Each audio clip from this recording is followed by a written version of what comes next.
পার্বত্য চট্টগ্রাম, যেটা বাংলাদেশের হৃৎপিণ্ড, বাংলাদেশের অর্থনীতির জন্য, বাংলাদেশের সার্বভৌমত্বের জন্য, সার্বিক দিক থেকে বাংলাদেশের হৃৎপিণ্ড যাকে বলা হয়, সেটি হচ্ছে আমাদের পার্বত্য চট্টগ্রাম। আর এই পার্বত্য চট্টগ্রামকে নিয়ে গভীর খেলায় মত্ত হয়েছে দেশি এবং বিদেশি একটা মহল। আমি কিন্তু বলেছি দেশি এবং বিদেশি মহল, শুধুমাত্র বিদেশি মহলকে আমি দোষ দিতে চাই না। আর এই দেশি বিদেশি এই ষড়যন্ত্রকারী মহলরা, এই দেশ বিরোধী চক্ররা পার্বত্য চট্টগ্রাম নিয়ে যে ষড়যন্ত্র করছে, সেই ষড়যন্ত্র তিনটা শব্দকে কেন্দ্র করে। আপনারা এই শব্দের প্রতি সতর্ক হয়েছেন কিনা আমি জানি না। আমি এই তিনটা শব্দ আপনাদেরকে তুলে ধরতে চাই এবং এই শব্দগুলো সম্পর্কে আপনাদেরকে সতর্ক হওয়ার করজোরে অনুরোধ জানাই। প্রথম শব্দ আদিবাসী,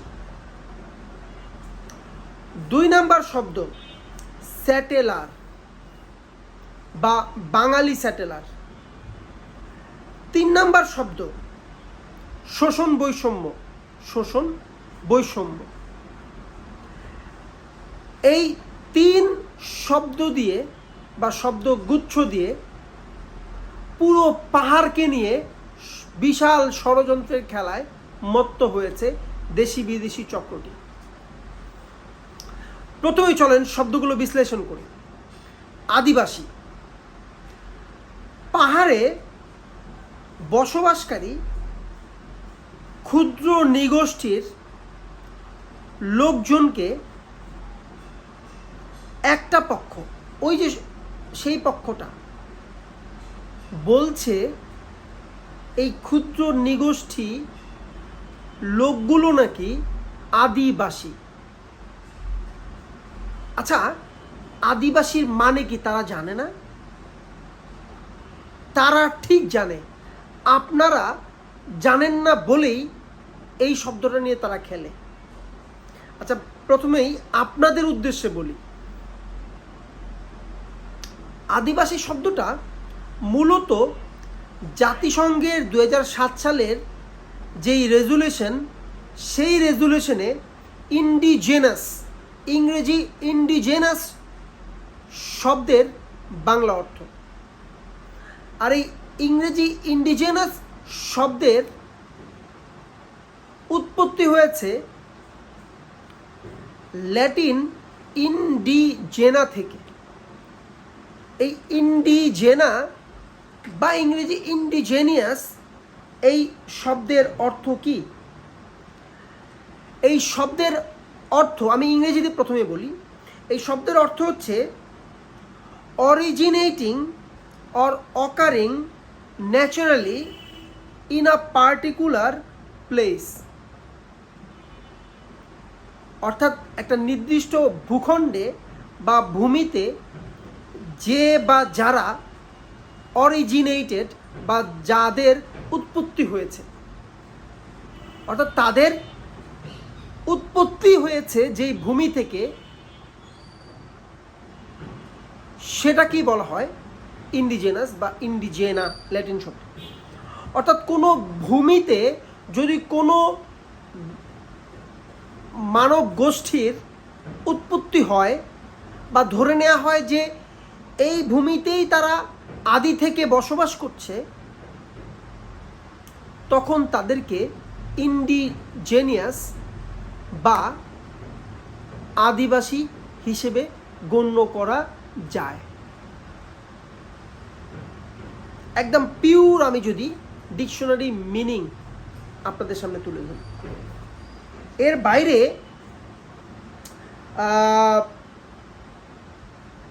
এই আদিবাসী কারা বা এই ইন্ডিজেনাস লোক কারা, এই সম্পর্কে একটা সংজ্ঞা আপনাদের কাছে তুলে ধরি। আদিবাসীদের অধিকার নিয়ে কাজ করেছেন এমন একজন প্রাক্তন সাংবাদিক, দীর্ঘদিন আদিবাসীদের অধিকার নিয়ে কাজ করেন, নাম হচ্ছে জেমস আনায়া। জেমস আনায়া আদিবাসীদের সংজ্ঞা দিয়েছেন এইভাবে: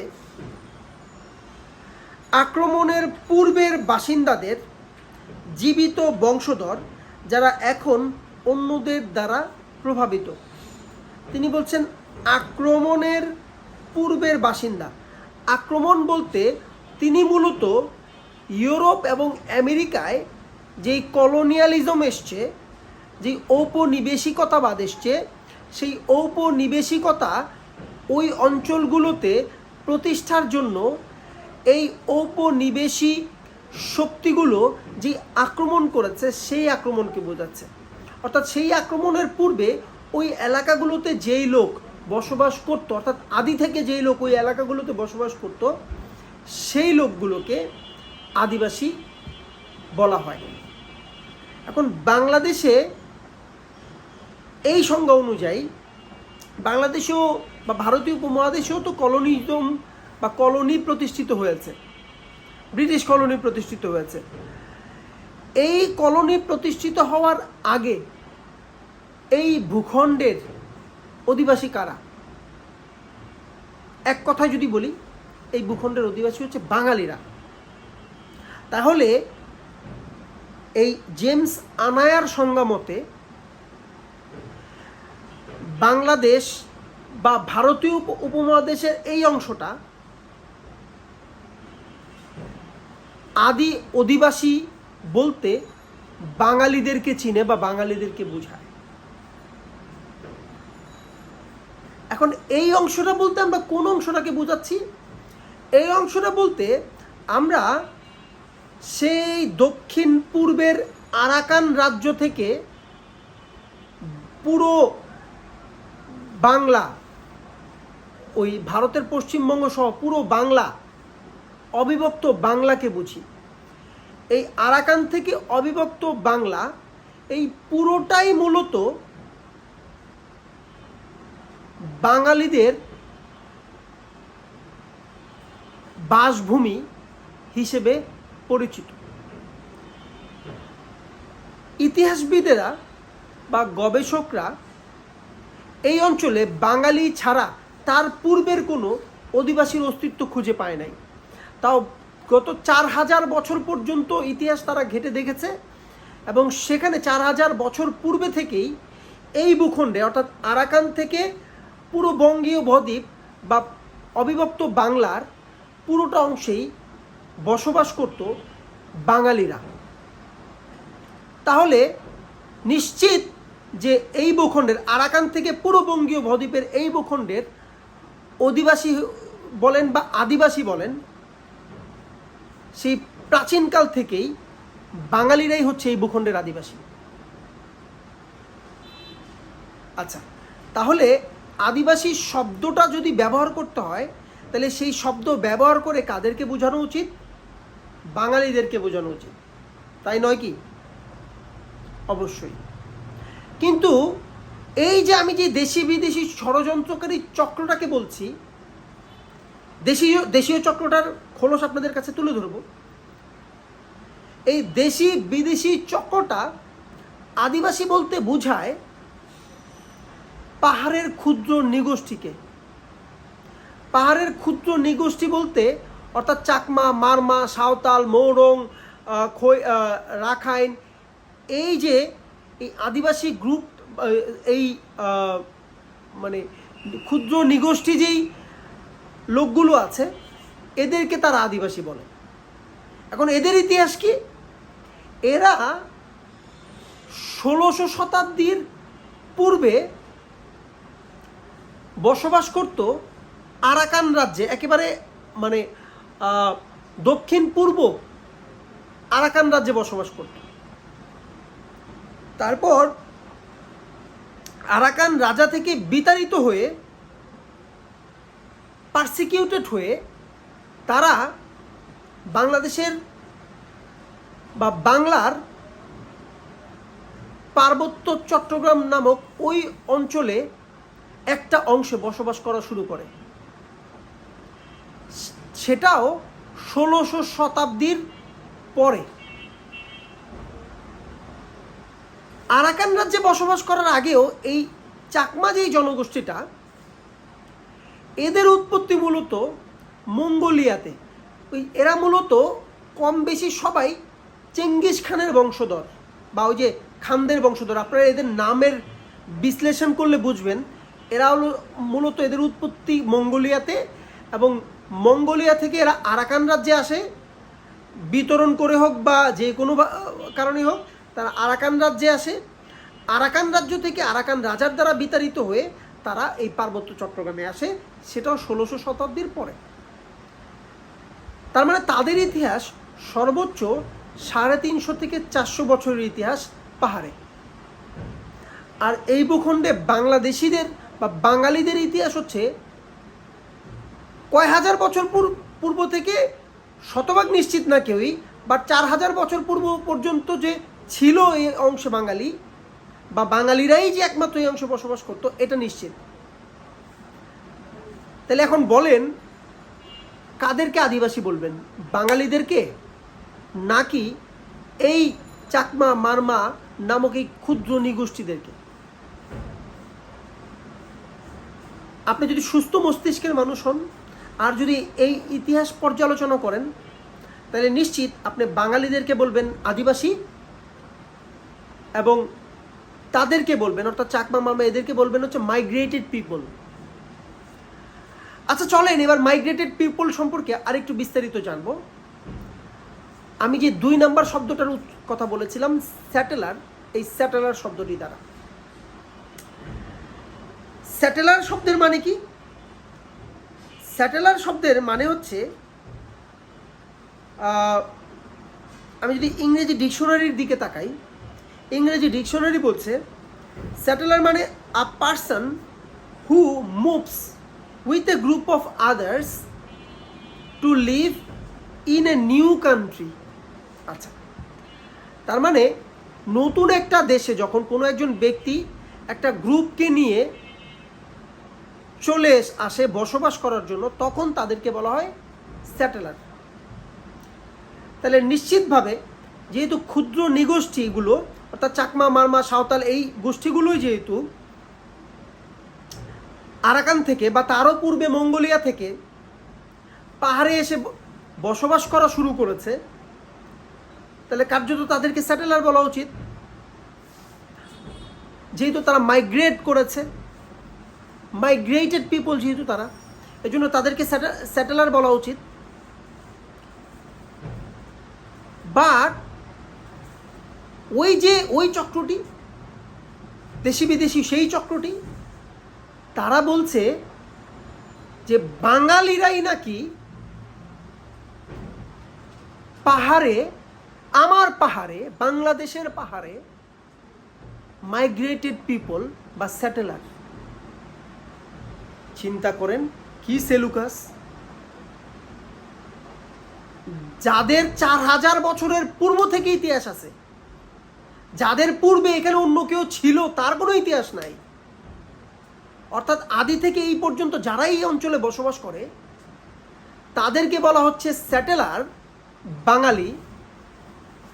আর যারা 300, 350, 400 বছর আগে অন্য একটা জায়গা থেকে এই অঞ্চলে এসে আমার পাহাড়ে বসবাস করা শুরু করলো, তাদেরকে বলা হচ্ছে আদিবাসী বা অরিজিনেটেড ফ্রম দ্য ল্যান্ড। ভাবা যায়? কেন বলা হচ্ছে জানেন? তাদেরকে কেন আদিবাসী বলা হচ্ছে এবং বাঙালিদেরকে, আমাদেরকে কেন স্যাটেলার বলা হচ্ছে? এর কারণ হচ্ছে 2007 সালে জাতিসংঘের সাধারণ অধিবেশনে আদিবাসীদের বা ইন্ডিজিনাস পিপলদের অধিকার রক্ষায় একটা রেজুলেশন পাস হয়েছিল।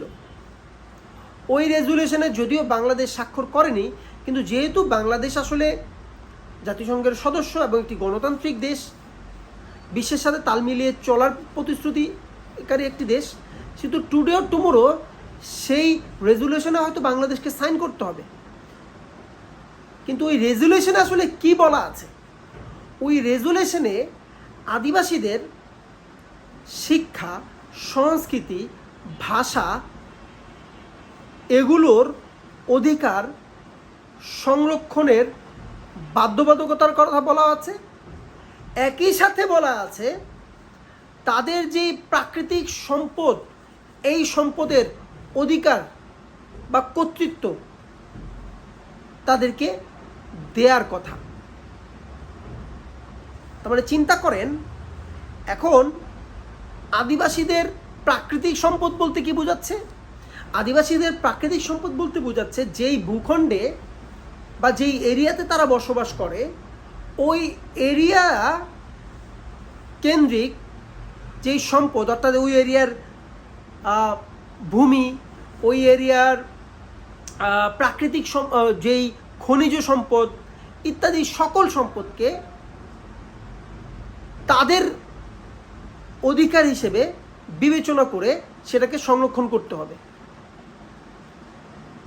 যদি তাই হয়, আর আমরা যদি এই রেজুলেশনে সাইন করি, তাহলে আমরা বাধ্য, আমরা যাদেরকে আদিবাসী বলে স্বীকৃতি দিব তাদেরকে তাদের ওই ভৌগোলিক এলাকার নিয়ন্ত্রণ বা কর্তৃত্ব দিয়ে দিতে, এবং ওই এলাকায় তাদের অধিকার, ওই ভূমির অধিকার, ওই খনিজ পদার্থের অধিকার নিশ্চিত করতে আমরা বাধ্য হব।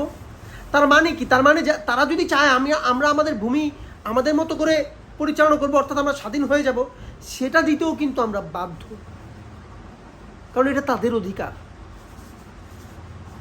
আদিবাসীদের অধিকার। তাহলে এবার বুঝেন এই দেশি বিদেশি চক্রটা ওই মঙ্গোলিয়া বা আরাকান থেকে আসা চাকমা মারমার মতো নৃগোষ্ঠীগুলোকে কেন আদিবাসী বলছে? এর গভীর ষড়যন্ত্র এবং কারণ হচ্ছে তারা এদেরকে দিয়ে আমাদের পার্বত্য চট্টগ্রামকে আসলে অদূর ভবিষ্যতে স্বাধীন করতে চায়, আমাদের থেকে বিচ্ছিন্ন করতে চায়। এই জন্যই মূলত তারা ওদেরকে আদিবাসী বলছে, আর এই ভূখণ্ডের যারা মালিক, যারা অরিজিনেটর, যারা আসলেই আদিবাসী, তাদেরকে সেটেলার বলছে। সুতরাং এই দুইটা শব্দ সম্পর্কে আপনারা যদি সতর্ক না হন, তার সাথে সাথে যদি 3 নম্বর শব্দ সম্পর্কে সচেতন হন, তারা তাদের এই ষড়যন্ত্রকে আরও বেশি স্ট্রেংথেন করার জন্য, শক্তিশালী করার জন্য কিছু ধোঁয়া তুলছে। কি ধোঁয়া? বাঙালিরা নাকি ওই নৃগোষ্ঠীদের শোষণ বৈষম্যের শিকার করছে। বাঙালিরা পাহাড়ের ক্ষুদ্র নৃগোষ্ঠীকে শোষণ করছে কিভাবে? আমরা বাংলাদেশ সরকার বিভিন্ন ক্ষেত্রে তাদেরকে এগিয়ে নেওয়ার জন্য তাদেরকে কোটা দিচ্ছি, স্কুলে কোটা দিচ্ছি, কলেজে কোটা দিচ্ছি, ইউনিভার্সিটিতে কোটা দিচ্ছি, চাকরিতে কোটা দিচ্ছি, তাদেরকে এগিয়ে নেওয়ার জন্য। কিন্তু সেখানে বসবাসকারী আমার যে বাঙালিরা, তাদেরকে কোনো কোটা দিচ্ছি না আমরা। 1 2 নাম্বার হচ্ছে ওই অঞ্চলের পার্বত্য চট্টগ্রামের প্রশাসনিক সকল উচ্চ পদগুলো একরকম কোটায় তাদেরকে আমরা পরিচালনা করার দায়িত্ব দিচ্ছি, তাদেরকে ক্ষমতায়ন করছি, এম্পাওয়ার্ড করছি। এরপরেও আমরা তাদেরকে শোষণ করছি, বৈষম্য করছি। তাদের সাথে তো বৈষম্য হচ্ছে না, বৈষম্য তো হচ্ছে পাহাড়ে বসবাসকারী বাঙালিদের সাথে। বাঙালিদেরকে আমরা দ্বিতীয় শ্রেণীর নাগরিকের মর্যাদা দিচ্ছি, যারা ওই ভূখণ্ডের মালিক, অরিজিনাল মালিক, বাংলাদেশের অরিজিনাল মালিক। এদেরকে আমরা দ্বিতীয় শ্রেণীর নাগরিকের মর্যাদা দিচ্ছি ওইখানে। আর সেই ক্ষুদ্র নৃগোষ্ঠীদেরকে, মাইগ্রেটেড ক্ষুদ্র নৃগোষ্ঠী ট্রাইবাল পিপলদেরকে আমরা এক্সট্রা অনেক ফ্যাসিলিটিস দিচ্ছি, তাদেরকে এম্পাওয়ার্ড করার জন্য যা যা করার তা করছি, তাদেরকে অর্থনৈতিকভাবে এগিয়ে নেওয়ার জন্য যা যা করার তাই করছি, তাদেরকে শিক্ষায় এগিয়ে নেওয়ার জন্য যা যা করার দরকার তাই করছি। বাট স্টিল এই সেই দেশি বিদেশি চক্রান্তকারী গোষ্ঠীটা বলতেছে আমরা নাকি, বাঙালিরা এবং বাংলাদেশ সরকার নাকি ওই ক্ষুদ্র নৃগোষ্ঠী বা ট্রাইবাল পিপলদেরকে শোষণ বৈষম্যের শিকারে পরিণত করছি। বরঞ্চ পাহাড়ে বসবাসকারী 1 ডজনেরও বেশি ক্ষুদ্র নৃগোষ্ঠী থাকার পরেও পুরো পাহাড়ের ক্ষুদ্র নৃগোষ্ঠীদের কর্তৃত্ব করছে, নিয়ন্ত্রণ করছে চাকমা জনগোষ্ঠী। চাকমাদের দ্বারাই মূলত অন্যান্য যে ক্ষুদ্র নৃগোষ্ঠীগুলো তারা বৈষম্যের শিকার, তারা শোষণের শিকার, তারা নির্যাতনের শিকার। সকল প্রকার রাজনৈতিক সুযোগ সুবিধা যেটা বাংলাদেশ সরকার দিচ্ছে ক্ষুদ্র নৃগোষ্ঠীগুলোকে, সেটা ভোগ করছে চাকমারা।